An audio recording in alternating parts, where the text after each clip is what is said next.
Ողջույն սիրելի հայրենակիցներ, հերավար կապով ես հարցազրույցի եմ հրավիրել Կալիֆոռնիա Կուրիեր թերթի գլխավոր խմբագիր ամերիկահայ հայտնի գործիչ հարգարժան մեր Հարութ Սասունյանին։ Ողջունում եմ ձեզ պարոն Սասունյան եւ շնորհակալ եմ այս ձևաչափով հարցազրույցից հրավերը ընդունելու համար։ Նրան սիրով։ Պարոն Սասունյան, տարին փակում ենք 2025 թվականը փակում ենք այսպիսի իրողությամբ Հայաստանում հայ առաքելական Սուրբ եկեղեցու 4 սրբազանները բանդված են,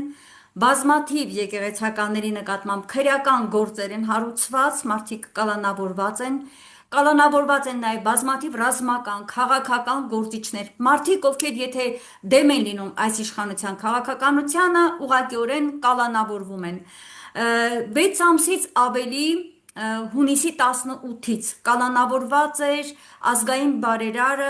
Սամվել Կարապետյանը միայն այն բանի համար, որ նա պաշտպանել էր հայ առաքելական Սուրբ եկեղեցուն։ Եվ ընդամենը քիչ առաջ մենք տեղեկացանք, որ բարերարի փաստաբանական խմբի միջնորդությունը մասամբ իրականացվել է եւ խափանման միջոցը փոխվել է եւ բարերարը ամանորը կանցկացնի տանը։ Այս միակ դրական շատ լավ ուրախալի լուրն ենք իմացել, բայց մյուս բոլոր ընդդիմադիրները շարունակում են մնալ կալանքի տակ եւ շարունակվում է հայ եկեղեցու դեմ արշավը։ Դուք որ հերվից, պարոն Սասունյան, նայում եք Հայաստանում տեղի ունեցողը, որպես վերլուծաբան, ինչպես կգնահատեք, ինչ երկիր է ձեզ հիշեցնում այսօրվա Հայաստանը, հա։ Ինչպես կգնահատեք այսօրվա իրավիճակը։ Ընդհանուր գնահատականը տվեք, կանցնենք հետո այլ հարցերի, խնդրեմ։ Շատ լավ։ Նախ ուրախ եմ, որ գալանավորման կացությունը փոխել են բարոն Ալեքսանդր Ղարաբեդյանին։ Այս բոլոր բանդարգալները իմ կարծիքով ամեղ են, քաղաքական հետապնդում է, իրենք քաղաքական բանդարգալներ են, ոչ մի ոչինչ չեն գործել, բարձրապես իրենք համաձայն չեն իշխանությունների հետ, եւ այդ իշխանությունները ճանաչում են որպես ոչիր եւ բանդարգում են, սերբակալում են անոնք որ ապրում են Հայաստանում կամ այցելում են Հայաստան, իսկ անոնք որ սպիրկում ապրում են, եթե իրենք էլ քննադատեն իշխանություններին, երբ որ Երևան հասնեն, օտարյանից ետ են ուղարկում դուն, ուրեմն ոչ սպիրկայը կարող է սերբազատվել այս իշխանությունների անարդար վճիրներից, որոշումներից, ոչ էլ Հայաստանի բնակիչները։ Եվ այս մարդիկը ոչ մի բան չեն արել, բարձրապես իրենց կարծիքը հայտնել են, կարծիք հայտնելը օրենքի խախտում չէ, ճշտագարակը ժողովրդավարության առաջին սկզբունքն է, Վարշավեդը ամեն օր 7 տարի է խոսում է ժողովրդավարության մասին, բայց դժբախտաբար ոչ մի ժողովրդավարություն չկա Հայաստանում, կա դիկտատորություն եւ մենք ուղղակի ամաչում ենք աշխարհի առաջ եւ նաեւ ես ուզում եմ մեղադրել այս առիթով թե Եվրոպական միության երկրները, թե Միացյալ Նահանգները, որոնք այսպես գերձորեն խապկանքով խոսում են թե Հայաստանում ժողովրդավարություն կա, թե Փաշինյանը ժողովրդություն բերել է, այդ ամբողջ սուդերեն իրենք բարձրապես ուրախ են, որտեղ Փաշինյանը անում է ինչ որ իրենք ուզում են, որ Հայաստանի շահերը չի փոխում, այլ փոխում է օտար երկրների շահերից։ Այո, պարոն Սասունյան, տեսեք, Եվրամիությունը 15 միլիոն եվրո տրամադրել է Նիկոլ Փաշինյանին Հայաստանի ժողովրդավարությունը փրկելու համար, հա, որովհետև այստեղից նա գնաց 1-2 ամիս առաջ ելույթ ունեցավ եվրոպական հարթակներից մեկում եւ այս վերջերս Կայա Կալասը հայտարարեց, որ Հայաստանն է խնդրել, որպեսզի մենք օգնենք ժողովրդավարությունը Հայաստանի փրկելու համար։ Ինչ խաղ է սա։ Ինչ հիբրիդային պատերազմ է։ Այդ որ երկիրն է մեր դեմ հիբրիդային պատերազմ մղում, որպեսզի ժողովրդավարությունը ոչնչացնի հայաստանյան։ Ինչ է կատարվում։ Ձեզ համար պարզ է։ Ուրեմն գիտեք, Փաշինյանը ինքնին գործանել է ժողովրդավարությունը եւ դրսից էլ իրեն օգնում են որ ավելի հերո կնա եւ այդ 15 միլիոն եվրոն որ Եվրոպական միությունը դալու է, դա ժողովրդավարությունը պաշտպանելու համար չէ, այլ բարձրապես որպեսզի Փաշինյանը վերընտրվի, որովհետեւ եթե Փաշինյանը չվերընտրվի եւ մի հայրենասեր կարող մի նոր ղեկավար կա, այդ բոլոր զիջումները այդ բարդողական դիրքորոշումները առողջին չեն լինելու եւ եվրոպացիները եւ ամերիկացիները շատ թշկող են լինելու մանավանդ Ալիևը եւ Էրդողանն էլ շատ թշկող են լինելու եթե Փաշինյանը չլինի որովհետեւ Փաշինյանը բոլոր իրենց բանջարներին զիջումների այո է ասում այդպեսի մարդ դժվար որ գտնեն իրենք որովհետեւ հաջորդ ղեկավարը ոչնչացնելու է բոլոր զիջումները բոլոր համացանակները եւ սկսելու է զերոյից Պարոն Սասունյան, տեսեք, Արցախը համարեց, թե Հայաստանի Հանրապետության համար թոք է, Հայաստանի ինքնիշխանությանն է խանգարել միշտ եւ հանձնեցին Արցախը։ Տարածքներ են հանձնել Հայաստանի Հանրապետությունից, գնում են բազմաթիվ զիջումների, մեր արժեքների հետ կապված, հոգևոր առանձին կխոսենք եկեղեցու հետ կապված, այստեղ էլ ուղղակիորեն թիրախավորել է մեր եկեղեցին արտաքին պատվերով։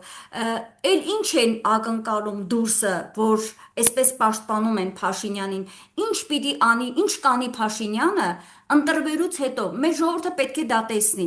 ինչ նոր վտանգների առաջ է նա կանգնեցնելու Հայաստանը։ Կարող եք մի քանի կետով թվեր այդ վտանգները, որ կկանգնի Հայաստանը, եթե 2026 թվականին նորից վերընտրվի Նիկոլ Փաշինյանը։ Ուրեմն մենք արդեն ունենք բազմաթիվ իրակորձված վտանգներ,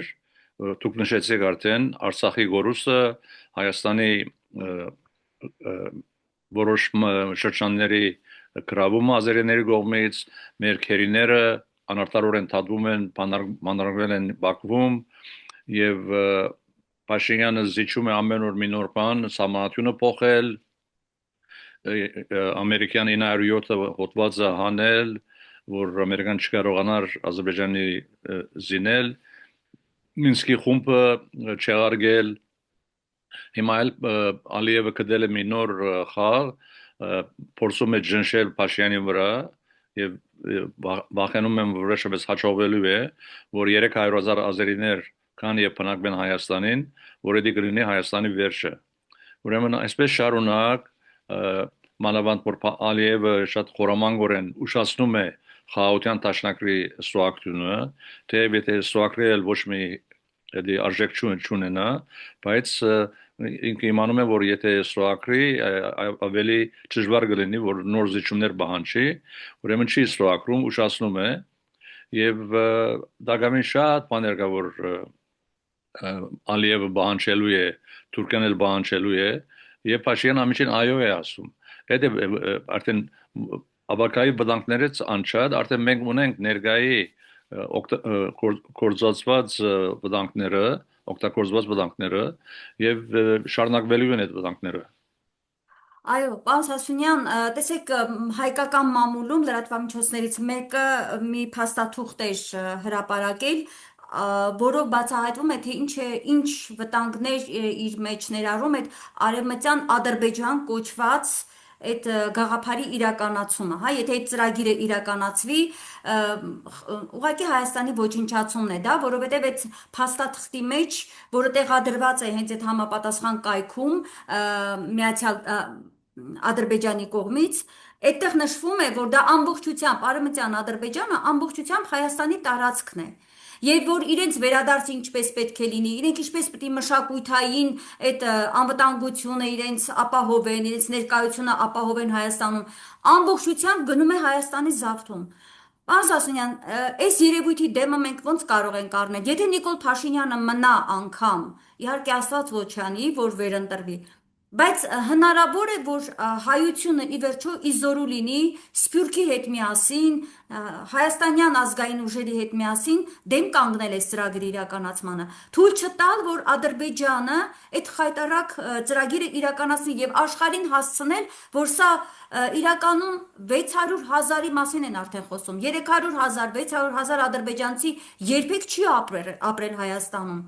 Հնարավոր է, որ մենք կարողանանք դիմակայել այս ծրագրի իրականացմանը։ Ուրեմն բոլոր հայրենասեր հայերը Սփյուռքում թե Հայաստանում, եթե ուզում են բրգել մեր հայրենիքը, մենք ունենք մեկ հայրենիք, եթե դա գործունենք, Աստված մեր ասե, չենք իմանում երբ կարող ենք նորից մի նոր անկախ հայրենիք ունենալ, ուրեմն մենք բոլորս բարդավոր ենք միասնական լինել, որպեսզի բրգենք հայրենիքը։ Ուրեմն երբ որ ունենանք հայրենասեր կարող ղեկավար, այդ բոլոր վտանգների լուծումները կամաց մի օրից չէ, բայց ժամանակի ընթացքում կգտնի, իսկ ամենը առաջնահերթությունը պետք է լինի մինչև ադամները զինվել ամենը արդիական հրթիռներով, զինամթերքով, որովհետեւ մենք պաշտպանենք մենք մեզ եւ երբեք չվստահենք մի այլ երկրի վրա, որովհետեւ այլ երկրները մեզ չեն բրգելու։ Մենք պետք է մենք մեզ բրգենք, պետք է հզորանանք եւ պայքարենք, որ ճշտամին իմանա, որ ոչ թե ինչ որ ունենք հիմա, որ ամեն ինչ այո ասում զիջում է ամեն ինչ, այլ մենք պայքարելու ենք մեր շահերը պաշտպանելու համար եւ եթե ճշտամին հարցակվի, ինքը մեծ զոհեր է տալու այդքան հեշտ չի լինելու մանավանդ որ Ալիև վերջերս ասաց որ մենք չենք գալու Երևան մեր զինվորներով բանակով այլ ավտոներով գալու ենք մտնելու Երևան այո այդպես ասում են որ իմանում են որ թիմադրություն չկա Փաշինյանը զիջում է ամեն ինչ եւ չի պաշտպանում Հայաստանի սահմանները ինքը ավելի ոստիկաններ ունի որպես իր տիկնաբահները քան թե սահմաններում զինվորներ Այո, պարոն Սասունյան, ուզում եմ անդրադառնանք մեր համար, բոլորիս համար մեծ մտահոգություն համարվող խնդրին հայ առաքելական Սուրբ Եկեղեցու դեմ շարունակվող այս պատերազմին։ Սա պատերազմ է մեր ինքնության հիմնական հենասյունի դեմ, թե քարոզչական դաշտում է գնում, բոլոր առումներով պատերազմ է գնում մարդկանց մտածողությունը փոխելու, կեղծ լուրեր են տարածում կաթողիկոսի եւ սրբազանի հետ կապված կաթողիկոսի եղբոր հետ կապված Եզասրբազանի անվան շուրջ իբր անգամ ես չեմ ուզում հիմա ասել, որովհետև դրանք կեղծիք են։ Մեր ժողովրդի ինչ որ մի հատված կա, որը տեղեկատվություն չունի եւ ուղղակի խայծը կուլ է տվել Նիկոլ Փաշինյանի կարելի ասել։ Ինչպես մենք նախ կուզեմ իմանալ ձեր կարծիքը, հա, Թուրքիայի եւ Ադրբեջանի հետ մեկտեղ հասկանալի է, որ սա նրանց ուղղորդմամբ է։ Ինչ երկրներ են կանգնած այս պատվերի հետևում։ Օրինակ խոսվում է Մեծ Բրիտանիայի մասին, խոսվում է նաև Վատիկանի մասին։ Ես կուզեմ ձեր կարծիքը իմանալ։ Թեպետ մենք Մեծ Բրիտանիայից, օրինակ հիմա իմ ձեռքի տակ կա հոդվածը Մեծ Բրիտանիայի Ռեֆորմ կուսակցության падգամավոր Դենի Քրյուգերի հոդվածն է այս պահին իմ ձեռքում, որ տպագրվել է բրիտանական հեղինակավոր Times օրաթերթում։ Եվ նա խստորեն քննադատում է Նիկոլ Փաշինյանի քաղաքականությունը, ընդ որում համեմատելով Օսմանյան կայսրության կողմից վարվող քաղաքականության հետ հայ եկեղեցու նկատմամբ։ Հետաքրքիր իրավիճակ է։ Մի կողմից կա նման հոդվածներ են լույս տեսնում Մեծ Բրիտանիայում, մյուս կողմից հայաստանյան հասարակության մեջ կա անհանգստություն, որ այս ամենի հետևում Փաշինյանին ուղղորդում է Մեծ Բրիտանիան, հա, եւ Վատիկանը։ Ես կխնդրեմ ձեր կարծիքը, դա շատ կարեւոր է։ Ինչ կարծիքի եք։ Ի վերջո որտեղից է ուղղորդվում Նիկոլ Փաշինյանը եկեղեցու դեմ պայքարում, խնդրեմ։ Ուրեմն ես կարդացել եմ Անգլիո parlamenti անդամ Քրուգերի Այո, հոդվածը, այո, շահրիչ եւ հոյակապ հոդված է։ Ուրեմն նայեք, նախքան մենք մեղադրելը Անգլիո, Վատիկանի, Եվրոպայի, Ամերիկայի, նախ սկսենք մեր ճշնամին, որ մեր դան մեջ է։ Մեր ներքին ճշնամին ավելի վտանգավոր է, քան թե որևէ արտաքին ճշնամի, որտեղ ներսից ինքը կանտում է ամեն ինչ։ Եվ այդ մարդը արդեն ինքնագամ անում է անինչ որ Հայաստանի շահերի հագարակ է եւ երբ որ տեսնում է որ մարդիկ դրսից իրեն բրավո են ասում այսպես շարունակիր լավ ես անում ավելի քաչալերվում է եւ երբ որ ինքը խոսում է դեմոկրասիայի մասին օդարներն էլ եվրոպացիները ամերիկացիները ասում են որ օ ինչ լավ մարդ է ինչ լավ ղեկավար է ժողովրդավարություն բերել է իրեն քաչալերում են ինքը ավելի հերոյ է գնում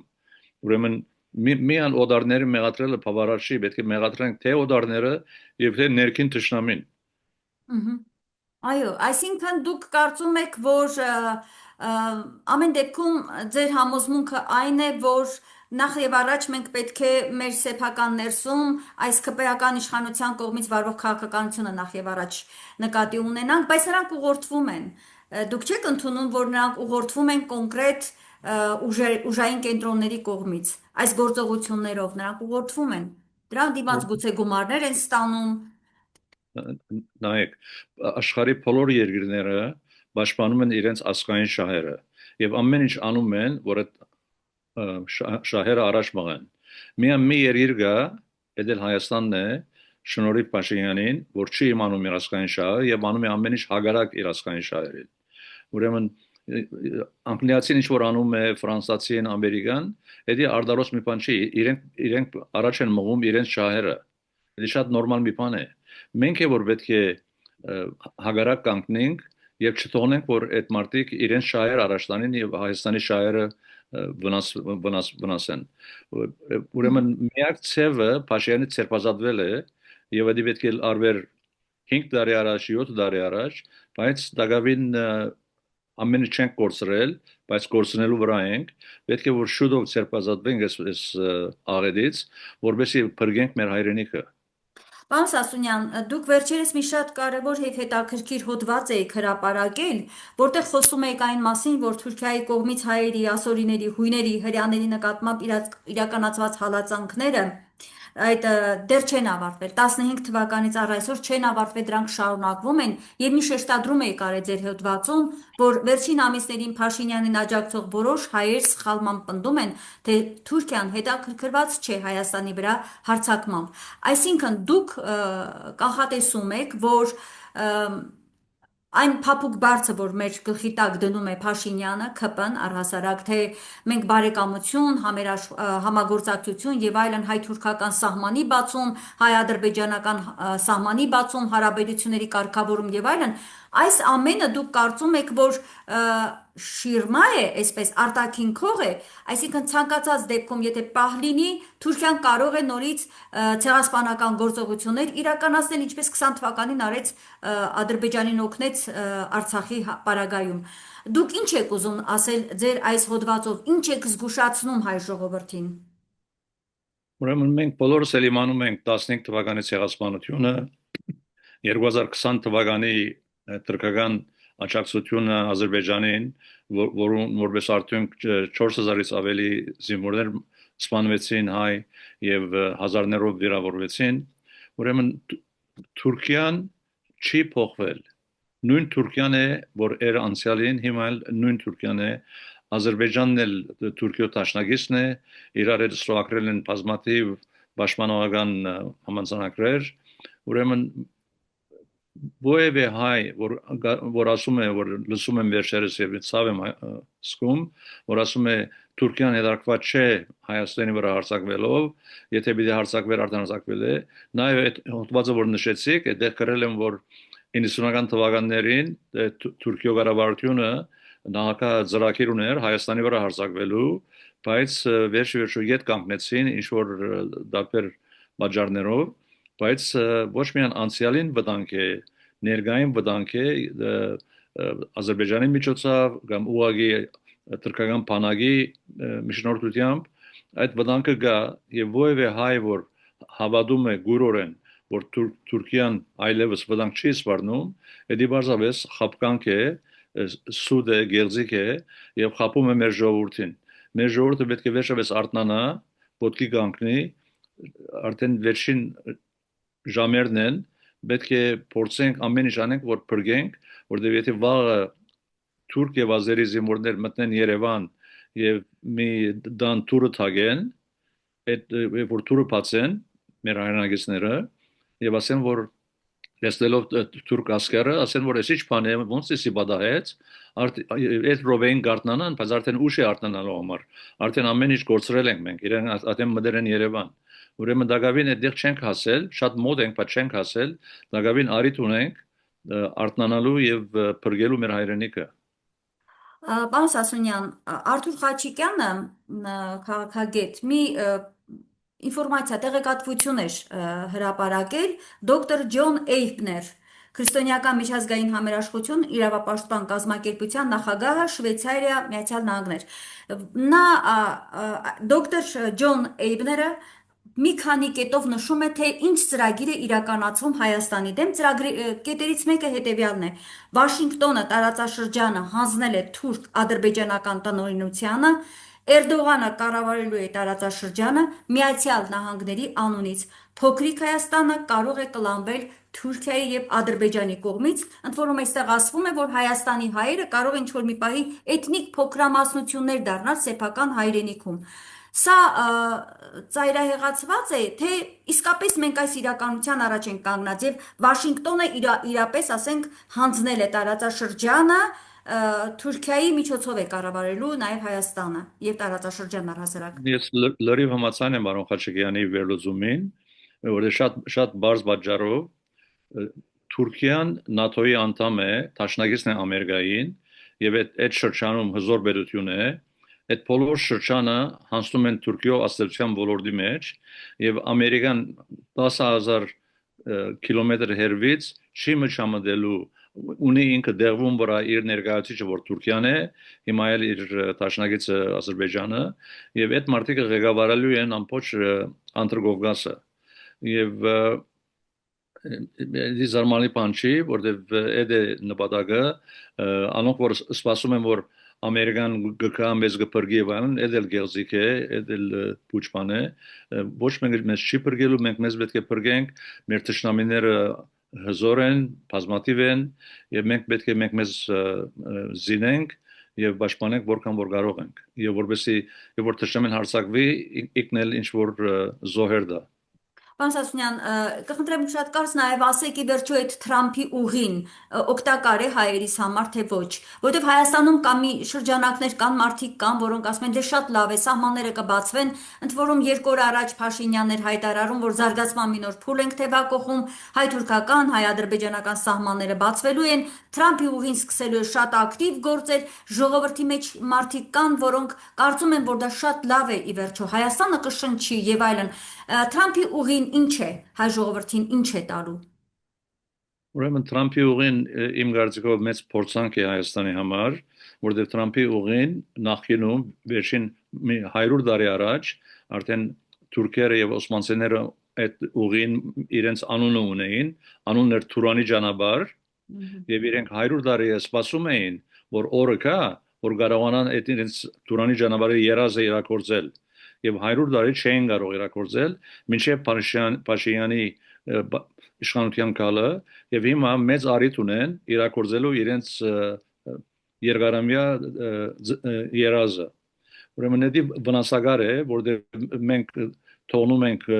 որ օդար ուժեր, օդար ընկերներ կան եւ օգտագործեն մեր տարածքը եւ անոնք որ ուշադրություն չեն դարձրել, մի կարևոր կետ նշեմ, այդ օգոստոս 8-ի Սպիտակ տան մեջ ստորագրված մեմորանդումը համաձայնագիրը որ գար, այդտեղ կա մի շատ կարևոր մեկ բառ, որ ամեն ինչ փոխում է եւ մեր ժողովուրդը չի անդրադառնում այդ բառին։ Այդտեղ ասում է որ այդ ճանապարհը լինելու է անխոչընդոտ այդ բառը գա այդտեղ անգլերով unobstructed, որ նշանակի անխոչընդոտ, ինչ է իմաստը անխոչընդոտ բառին, դա շատ վտանգավոր բառ է, այսինքն երբ որ ազերիները մտնեն Հայաստանի տարածք, այդտեղ ոչ լինելու է Պաշտոնյա, որ իրենց ինքնությունը հաստատի, ոչ լինելու է Պաշտոնյա մաքսադուն, որպեսզի իրենց ապրանքները սուգի թե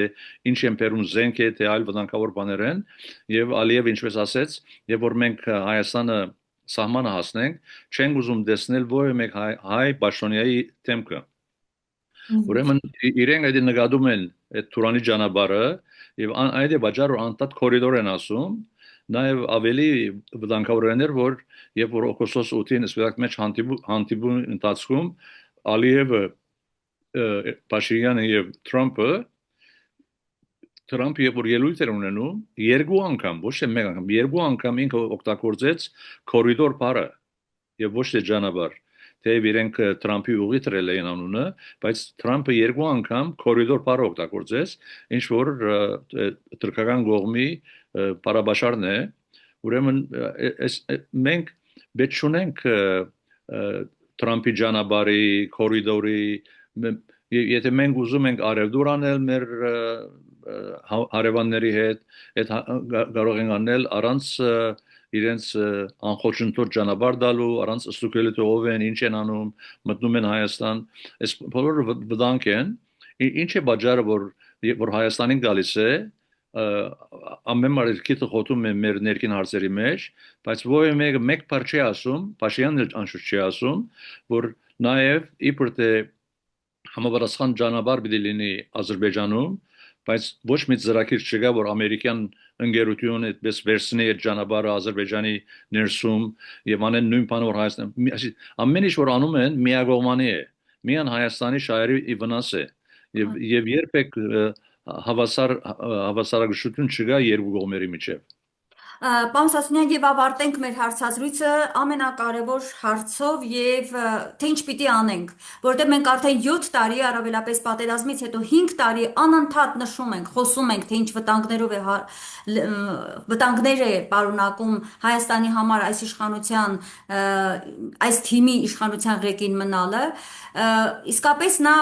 անցել է բոլոր կարմիր գծերը, անգամ արևմտյան տարբեր գործիչներ, ձերքից տակ է նաև Լեմկինի անվան ցեղասպանության կանխարգելման ինստիտուտի մտահոգություն է հայտնել մեր եկեղեցու հետ կապված հայտարարությունը շատ կարևոր հայտարարություն է այստեղ եւս անգամ Հայաստանի իշխանությունը Օսմանյան ղեկավարության հետ է համեմատում, երբ Օսմանյան կայսրության տարիներին պայքար էին մղում հայ առաքելական եկեղեցու դեմ որպես մեր ինքնության կարևոր հենասյան, կարևոր կառույցի։ Հիմա մենք ինչ պետք է անենք, պարոն Սասունյան, ամփոփվում է, ավարտվում է այս տարին։ 2026-ն է, թեվակողում են 26 թվական, որը լինելու է նախընտրական տարի։ Ամեն դեպքում անհնար եղավ, ընդդիմությունը չկարողացավ հեռացնել այս իշխանությանը եւ փաստորեն մենք գնում ենք ընտրությունների, ամռանը ընտրություններ են սպասվում Հայաստանում։ Մենք շատ բարդ իրավիճակի առաջ ենք կանգնած։ Մեծ վախ անհանգստություն կա, որ Փաշինյանը կարող է վերընտրվել։ Դուք ինչպես եք տեսնում, ինչ պետք է անեն հայ քաղաքական ուժերը, որպեսզի կանխվի այս իշխանության վերընտրությունը։ Կարող եք մի քանի կետով նշել, ինչ քայլեր պետք է անեն հայ ազգային ուժերը, խնդրեմ։ Շատ արագ ասեմ, ուրեմն մի քանի կարևոր կետեր կա, որ պետք է մենք ամեջապես ցերնարգենք։ Առաջինը ամբողջ օպոզիցիայի թաշը պետք է միավորվի, որտեղ ամեն մեկը անշատ ունեն 1% կամ 0.5% վարկանիշ, այդ 1%-ներով մենք չենք հաղթելու Փաշինյանի 12%-ին, թե ընկել է իր վարկանիշը մեծ չափով, բայց դակավին շատ ավելի մեծ է իր վարկանիշը, քան թե իր հակառակորդները անշատ։ Եթե միավորվեն, կլինեն 30%։ Այդ է գաղտնիքը Փաշինյանից ցերպազատվելու։ Դա մեկ։ Երկրորդ, պետք է որ նոր հայրենասեր խելամիտ մի ղեկավար կա, որ իմանա ոնց պիտի թևակողի այս բոլոր փորձանքների մեջ, որ սպառնում են Հայաստանին, եւ ամիջապես ամեն ինչ անի, որ Հայաստանը զինվի, որտեղ դգար Հայաստանը չի կարող դիմադրել մեր թշնամիներին։ Անոնք որ ասում են մեր թշնամիները ավելի հզոր են, այո, ավելի հզոր են, բայց եթե մենք փանչանենք եւ անենք ինչ որ Փաշինյանը անում է, որ մեր չզինվենք, մեր զինվորների ժամկետները գրջադենք 2 տարուց 1 տարի, որ իբր թե խաղաղություն է, այդ բոլորը խապկանք է, մենք պետք է զինվենք, պետք է ուժեղ լինենք, որ մենք մեզ պաշտպանենք եւ թիմասին էլ իմանալ թե եթե համարձակվի հարցակվել Հայաստանի վրա, ինքն էլ զոհեր է դալու, ուրեմն այդքան հեշտ չէ Հայաստան մտնելը։ Պետք է ավելի դժվար լինի թշնամիի ծրագիրներ իրագործելը, ուրեմն միավորվենք, ամփոփելու համար միավորվենք եւ ժողովուրդը 100,000-ներով պետք է դուրս գա առանց սпасելու որևէ մեկին որ ղեկավար դառնա եւ այդ ժողովրդի մեծ մասշտաբով հրաբարակալը եւ ոչ թե կան հրաբարակ եւ միան մի քանի ժամ ջարեր լսեն եւ դուն գնան, այլ մնան հրաբարակ, մինչեւ որ Փաշինյանը իր բաշոնից դուրս գա, որ եթե դուրս չգա, ինքը ավելի սիրում է իր աթոռը, քան թե հայրենիքը, եւ եթե թուրքերը մի օր մտնեն Հայաստան, եւ Փաշինյանը ասեն, որ նայեք, մենք ցեզ բահելու ենք ցեր աթոռի վրա, դուք լինելու եք Երևան վիլայեթի ղեկավարը, Փաշինյանը մեծ հաջողով այդ այո գասի, որովհետև իր համար ճաշտոնը ավելի կարևոր է, աթոռը ավելի կարևոր է, քան թե հայրենիքը։ Ուրեմն պետք է ցերպազատվենք ներքին թշնամիից, որ Փաշինյանն է, պետք է միավորվենք եւ պետք է զինվենք։ Շնորհակալ եմ, պարոն Սասունյան, քանի որ մեկ օրից ամանոր է Հայաստանում, մեկ-երկու խոսք խնդրում եմ հայ ժողովրդին, ուղղեք եւ ավարտենք մեր այսօրվա բովանդակարից հարցազրույցը։ Խնդրեմ, լսում ենք ձեզ, պարոն Սասունյան։ Անման սիրով։ Ուրեմն մեր ժողովուրդը, մենք հոյակապ ժողովուրդ ունենք եւ ամեն տեսակի մեծ մասնակիցներ համաշխարհային մասշտաբով ունենք հանճարներ եւ մեր ժողովուրդը արժանի է ամեն տեսակի բարիքի։ Այսպես վտանգների մեջ ապրող, նեղությունների մեջ ապրող, անկործություն եւ այլն պետք չէ լինի։ Պետք է որ մի ղեկավար ունենանք, որ ժողովրդի դերերով սպառվում է եւ ամեն ինչ անում է, որ ժողովուրդը ավելի հանգիստ կյանք ապրի, որովհետեւ մեր ժողովուրդը արժանի է այդ հանգիստ կյանքի ապրելուն եւ մի ղեկավար կա, որ պաշտպանում է ժողովրդի շահերը, հայրենիքի շահերը եւ ժողովուրդը իմանա, որ ինքը կարող է հանգիստ իր աշխատանքը տանել, հանգիստ ապրել, ընտանիքի հոգ տանել, իմանալով, որ պետությունը ամեն ինչ վերահսկում է եւ պաշտպանում է իր շահերը։ Շնորհակալ եմ, պարոն Սասունյան, այս հետաքրքիր հարցազրույցի համար մենք ձեզ հետ առիթ կունենանք դարձյալ կապ հաստատել եւ քննարկել եւ վերլուծել Հայաստանում արկա իրողությունները։ Շնորհակալ եմ այսօրվա հարցազրույցի համար, վերհիշեցնեմ իմ հեռուստադիտողներին, ես հեռավար կապով զրուցում էի Կալիֆոռնիա Courier թերթի գլխավոր խմբագիր ամերիկահայ հայտնի գործիչ Հարութ Սասունյանի հետ։ Լավ եղեք, կհանդիպենք։